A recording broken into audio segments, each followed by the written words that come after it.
Right then, lads, welcome back to Kossi's Arsenal podcast. My name is Kossi. Arsenal 3, Tottenham Hotspur 1. That was special. That was absolutely special. Look, I've not seen so many good performances in the North London derby like that one. In the last game we played against Spurs away from home, they beat us 3-0 with a red card for Rob Holding, and that was sweet revenge, and that was well paid back. Who was your man of the match? I want you guys to to dive into the comment section and let me know who was your man of the match. I've gone with 4 candidates, but for this one I'm going to give you one chance to deviate from my selection. So my man of the match, I've gone with Granit Xhaka. If you go with Granit Xhaka, you're absolutely right. Goal on derby day, and what a performance once again. Most consistent Arsenal player this season.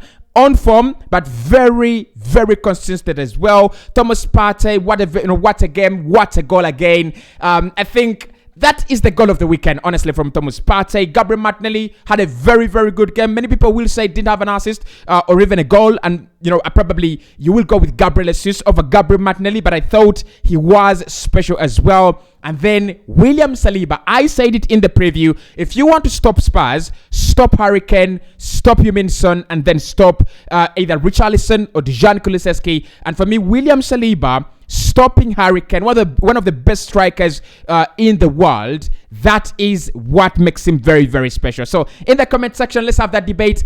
Of those 4, Xhaka, Partey, Martinelli, and William Saliba, who was your man of the match? I'll be diving into each of their performances later on the video, but that was absolutely special. Now, look, to start off this video, guys, the first half, that was another very dominant performance from Arsenal. I think we are unlucky to concede a goal earlier in the first half, because that was so, for me, it was so sloppy from Arsenal. It was very, very sloppy. But apart from that moment in the first half, there was nothing for Spurs. There was absolutely nothing for Spurs. In the first 20 minutes, Arsenal dominating the ball, Arsenal passing the ball around, Arsenal creating all kinds of chances, creating all kinds of problems. And when that goal came in from Thomas Partey, you felt like it was coming. You felt like anytime soon, Arsenal were going to score. And the goal came, and it was a beauty. I don't know how I can explain that, because, look, it was a simple move. Saka is out wide. Then he drops just a little bit back to Ben White just for support. Ben White gives that ball plays that ball into the path of Thomas Partey. And Partey, just like a true midfielder, there are 2 options there. One, you stop the ball and then pass, continue passing it around the back, or you come onto it with all your power and all the technique, and you hit right through it. And that is what Thomas Partey did. That was a spectacular goal. I think Hugo Lloris, nothing to do about that. He had nothing to do about that. There was nothing he could do about that shot. And look, we'll talk about that. We'll talk about more of our reaction to the goal and after the goal. But that, such kind of goals are needed if you're going to either challenge for top 4, challenge for top 3, challenge for the title. You need such kind of goals. Look, we had one against Brentford.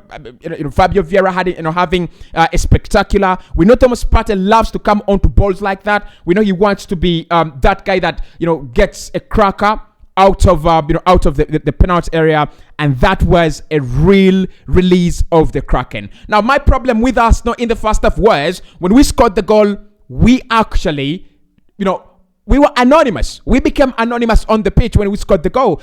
We gave Tottenham a lot of time on the ball. We gave them a lot of opportunities. We gave them the might. We gave them the opportunity to come onto us, and that is always a problem. That is always a problem when you play these quality sides. I said it in the preview.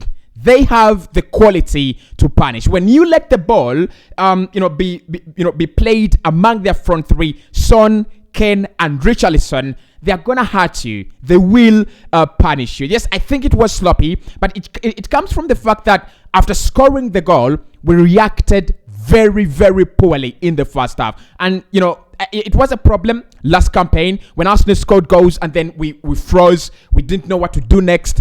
We were excited. We wanted to keep the lead. and then we also wanted to score a second. So in the first half, I thought everything was done right. And when we conceded, I liked this, by the way, because for me the penalty is a clear penalty, right? It's a clear penalty. I think Granit Xhaka is the one who fails to clear that ball, in my opinion, because I when I look back at the goal. The ball comes onto him and then he fails to clear. He fails to make a decision either to put it out for a throw in, put it out for a corner, or just hit it into the sky. When he fails to do that, he's caught up, trying to make the decision. And when he fails to do that, the ball is then stolen by Richarlison, who has a very, very good swipe at Gabriel Magalhaes. For me, when I looked at that and I saw Gabriel Magalhaes coming onto him, I knew it was going to be a penalty because, Richarlison has that very, very good technique of protecting the ball. He's always going to use his body very well. It's just like Harry Kane. They use their bodies very, very well. So when we considered the penalty, I said this is going to be a problem, but it wasn't. We managed the game very, very well until halftime. And I don't know what happened at halftime. I don't know the kind of team talk that happened at halftime, but I'm really glad with the way we handled the last minutes of the second half, because that is it. That is what you do. It's what we failed to do against Manchester United, because when United got the goal, we stayed calm. Until the second half, we got our goal, and that is where we failed to react in the correct way. Right in this game, I think we were absolutely marvelous. React well, game management. Don't try to expose yourself for Spurs to get a second. Go in at halftime at 1-1 and come in the second half and try to change the game. That's what we did in the second half. I think we were unplayable. I think we were miles better than Tottenham Hotspur. Actually, I think both managers decided we are going to use the same game plan we started off right from minute one. Antonio Conte sitting back, waiting for Arsenal to make a mistake and catch us on the break. And then Arsenal and Mikel Arteta be dominant, try to pressurize Spurs, make sure that whenever they get on the ball, you have 3 players around them, you have 4 players around them. Don't allow them to play out from the back. Don't allow them to get out. Just be so dominant. Now, these are the statistics in this game. Arsenal, 22 shots on goal. 22 shots, Spurs 7. On target, Arsenal had 9 shots, Spurs 3. That is what I'm talking about. Arsenal literally came to dominate every aspect of the game. Possession, Arsenal 65.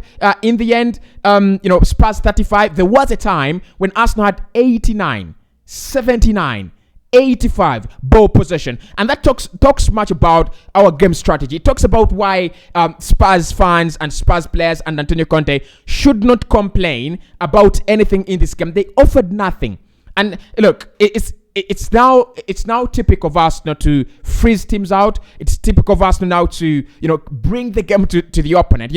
Most of these teams that look like quality, when you bring the game to them, when you press them, when you press them against the pedal, they will eventually turn into shit. And that is what Spurs did, and that is what Brentford did. When you press them against the wall, when you press them against the pedal, they become ordinary. They become so ordinary. So you look at the statistics in this game. For me, Arsenal deserved every point. Arsenal deserved every goal that we got. You look at the first goal, for me, Thomas Partey, it's a masterclass. You look at the second goal, it's the relentlessness of such a number 9. Actually, I think I will do a video about Gabriel Jesus. I don't know when, but I will do a video about Gabriel Jesus. But that goal comes from Gabriel Jesus being very, very relentless, right?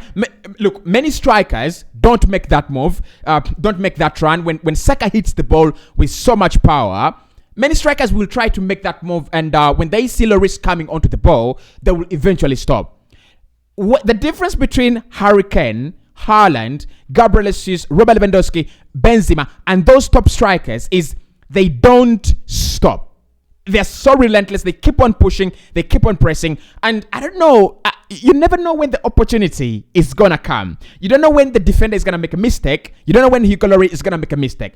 And when Hugo Lloris made the mistake, Gabriel Jesus was there to punish. And that's what I've always talked about, being a quality side, being a top side. You must be able to punish. You must be able to pounce on those mistakes. You must be able to, create those dangerous areas and, situations and take advantage of them. So for me, guys, look, we might speak about Spurs today. They were so poor and everything, but it goes down to the quality of Arsenal. It goes down to the fact that we didn't let them come onto us in the second half. It comes back to the fact that when we got the third goal, we managed the game very, very well. Genius substitutions from Mikel Arteta. He's thinking about Molde on Thursday. He's thinking about Liverpool over the weekend, and he's gone. Okay, what I'm gonna do here is get Gabriel Jesus off the pitch, get Martin Odegaard off the pitch, get Partey off the pitch, get all these important players, Zinchenko as well. Remember, they played half fit. And this is where Spurs surprised me. This is where such clubs surprise me. Arsenal had over 8 players not fully fit. Okay, 6 players not fully fit. And they literally couldn't, capitalize on that. They literally couldn't, pounce on that. Absolutely very, very good performance, from the lads. Now, the next game is Liverpool and Molde and Liverpool. Actually, that's the order, Molde and Liverpool. I think this is a very good way to start October. This is the best way to start such a month that it's gonna be hectic. You have now 8 games to go. Like I said, you don't need to win every game. If you can win the opening 3 games, right? You win the opening 3 games of the month, it's gonna be good. So October, welcome to October, Tottenham Hotspur. Welcome to October, Arsenal as well. I think we are the club that has entered October the better way. We stay on top of the table regardless of what comes out of the Manchester derby. And I think, look, if we beat Liverpool, I say Arsenal go into the World Cup on top of the league, because apart from Liverpool, the rest of the other fixtures for me are doable. We can beat everyone else. So Arsenal 3, Torino 1. So did I say Torino? Arsenal 3, Tottenham Hotspur 1. They really play like Torino. I'm looking at Torino here. We're gonna be live. We'll have much more of your say in the comment section. I want to get your reactions. I want to get your thoughts on this one. But that was a very, very good one. I'm looking at such performances and I'm saying, if we can have these every game, who's going to stop us? Who is absolutely going to stop us? 4 points clear of Spurs now. Even if we don't win against Liverpool, they don't go over us. So for me, Spurs have to wait until after the World Cup to get over Arsenal. If we keep on dominating games like this, if we keep on playing well like this, it's worth it. Anyone who bought the ticket, anyone who has an Arsenal jersey on right now, they must be so proud. It is absolutely worth it. See you very soon.